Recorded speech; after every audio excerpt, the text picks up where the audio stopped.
Hi, it's time for the deep dive into Angular forms, and in this video I'm going to show you how you can reuse your form control or the group of form controls by extracting them into a separate component and then reuse this component in other Angular forms in your Angular application. If you tried to do it before, probably you know that it is not as easy as it seems. If you continue watching, you will see in action a couple of quite rare Angular features like host resolution modifier and view providers. And besides that, we will dive into a source code of Angular forms to understand a little bit more about how they were designed and how they work under the hood. And there we will actually find the key to reusable forms. My name is Dmitry Mrzhensky, and on my YouTube channel you can find already hundreds of advanced and unique Angular tutorials. So subscribe right now, continue watching, and let's learn more about Angular forms. First of all, I would like to mention that everything you will learn in this tutorial, and you will learn quite a lot, this is just a tiny part of my entire in-depth video course about Angular forms. And later in this video I will show you exactly what you will learn from there and which really complex form controls you will be able to build after the course. But now let's focus at our concrete use case and let's learn how to make form controls reusable in your Angular applications. So here I've got a very simple form that consists of 3 form controls, and 2 of them they are grouped within the nested form group called delivery address. And here you can see the HTML of this form. You can see I use reactive forms for that. Here's the form group, which represents the root form group, and here display name form control, the delivery address form group, and 2 nested form controls inside. And this is how looks the form model for this concrete form. So as you can see, very simple, regular reactive form. Now imagine that your goal is to reuse this entire address form group inside another form. So basically you want to exclude it into a separate component and include this component in every form where you need this address form group, right?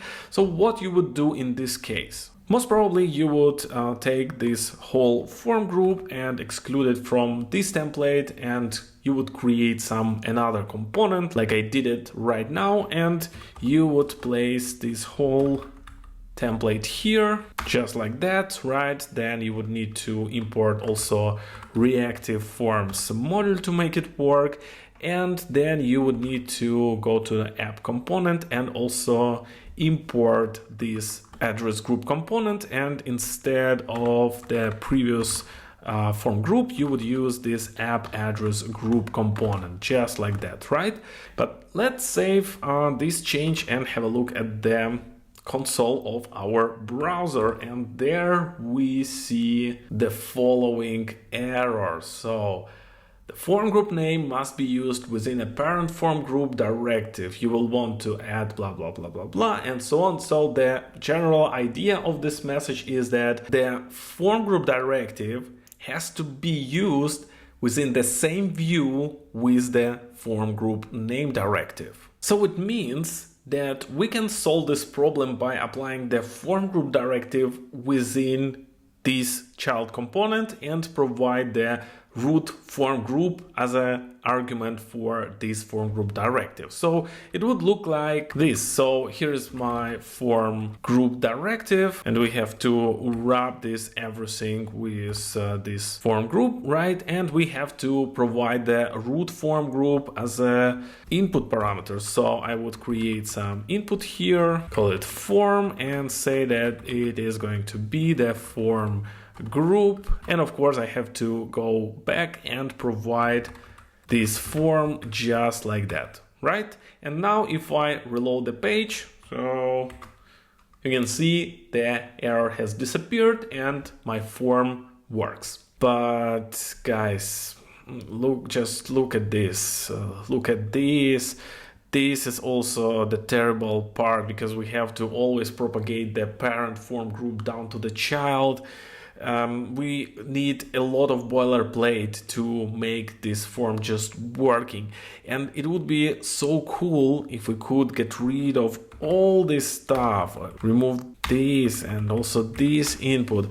Why we cannot just make it work? Why do we need to do a lot of these unnecessary actions to make it work? And here I will show you the solution, but for that we have to investigate the source code a little bit and figure out how it actually works. So welcome to the source code of the form group name directive. As you can see, it is just a regular Angular directive, right? So there is no magic inside Angular forms actually. And the problem actually in this line, what this line is doing. So in order to properly work the form group name directive, when it is being initialized, it has to register its own instance inside the parent control container. The control container, this is dependency injection provider token that points to other directive instances that are responsible for the form control grouping. If we are talking about reactive forms, those are form group name directive, form group directive, and form array name directive. If we're talking about template driven forms, this is ng model group directive. And this binding of the provider token and concrete directive instance happens by configuring the providers. As you can see here, there is provided control container token that points to the instance of the form group name directive. All right, and if you have a look at some other directive that is responsible for controls grouping, there you can find a similar provider where the control container token provided, and it points to this time to the form group directive instance, right? Okay, I hope this part is pretty much clear. And now let's very quickly talk how the control container is being resolved. So here you can see a group of resolution modifiers. The skip self resolution modifier instructs Angular that it has to start looking for the control container provider starting from the parent injector, not from the injector of this directive, because otherwise you will get the circular dependency, but starting from the parent one. The host resolution modifier is very tricky, and it tells that Angular should look for the provider for the control container within the same template where this form group name directive is used. A bit tricky, yeah? I know. So that's why let's go back to our project and let me revert back our working solution with the form group wrapper. So what happened? Why it was working, this solution? Because here's the form group name directive. This is the one which source code we just investigated. And then it tries to inject the control container from the closest parent injector. The closest parent injector will be the injector of the form group directive, and this injector has the provider for the control container. And because this injector is located within the same template, within the same view, that's why the form group name properly resolves the parent control container. But when we remove it like that, in this case, the closest injector that contains the provider for control container is inside the form group directive that is used in the app component view. But the host resolution modifier says, you are not allowed to inject control container that is located outside of the view where the current directive instance has been created. So that's why this form group name directive doesn't see the control container provider from the app component view, and that's why it fails. I have been recording this part almost 2 hours, so I really hope that you understood how this everything works. But yeah, let's move forward. So basically, to solve our problem, we have to provide the control container for address group component that points to the parent control container, and it has to be done within the view of the address group component. So how we can do that? You could think that we could configure providers property right here. So let's try. I use providers. Here I provide the object where I define the provide here. This is going to be the control container, right? And the value of it has to be the parent container. So for that, I would use the use factory dependency provider, and this is the function where I can actually inject the control container, but I will use also skip self resolution modifier. But as you can see, it still doesn't work. We still have the same issue. And this is again because of the host resolution modifier, because host resolution modifier doesn't even allow you to look into providers inside the same component. And that's why we have to use a quite rare feature in Angular, and namely we have to use view providers, because this is the last place where the host resolution modifier can look for providers. All right, and if we save it right now, you can see that the error has disappeared and our form remains working. So finally, congratulations, we got rid from the boilerplate here and there, we got rid from the input, we just use the view provider that can provide a control container token for the directives here inside this template. Beautiful. But we still have a little problem. And currently the issue is that the functionality is kind of split between two components. Inside address group component, we have the view part, but the model that relates to this form, namely this one, it is located in separate component. It would be great if we could keep everything in one place, and if the address group could register the proper form control models, right? So how can we do that?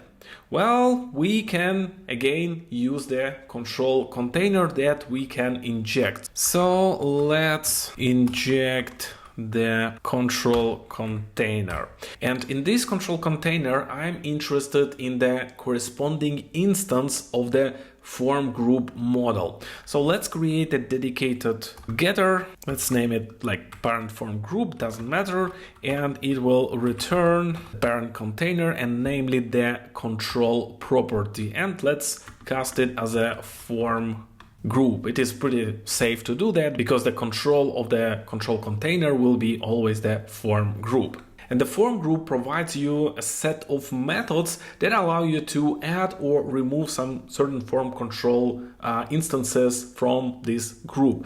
So once the address group component is being initialized, so let's use the ng-oninit lifecycle hook, and here after the initialization we will use this parent form group in order to add the new control.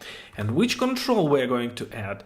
We are going to add exactly this part, so we can completely cut it from here and just go and place it right here. And I have to just fix it a little bit, so it is going to be the name of the control, right? And the second argument, it is the values, which exactly form control or form control group we have to register. And in my case, it will be the form group with addresses. And of course, I have to import the form control model right here.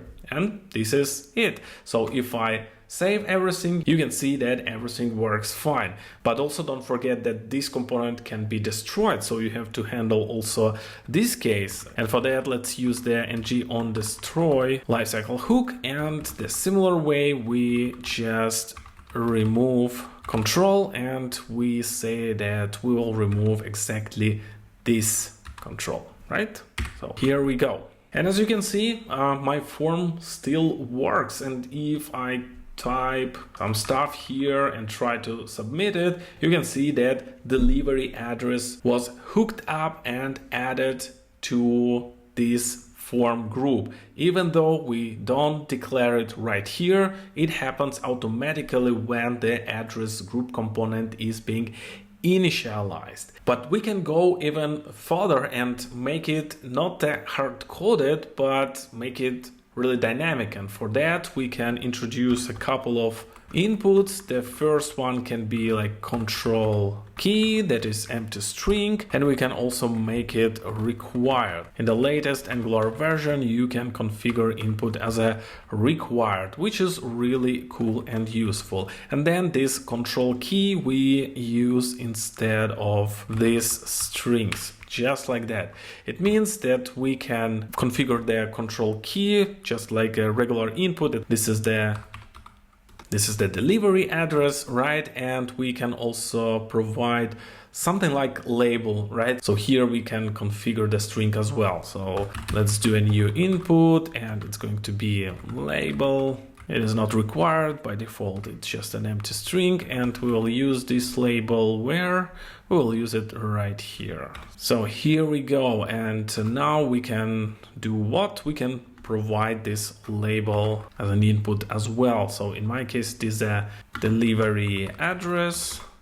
Right, I save it and it remains working. And every time when you have to reuse this address group, you just have to add it and it will be working. For example, I could have a use case when I want to reuse the same group within even the same form, because often we provide the delivery address, right, and we have something like a billing address, right, and usually they are identical. And here I just have to adjust the label and obviously the control key and change it to billing address, and I save it. And imagine that user fills the form. So metro, zip code is 111, street is FFFFF, billing address will be zip code 22222, and street, I don't know, MMMMM, whatever. And now I submit the form and you can see that both billing address, okay, billing address didn't work.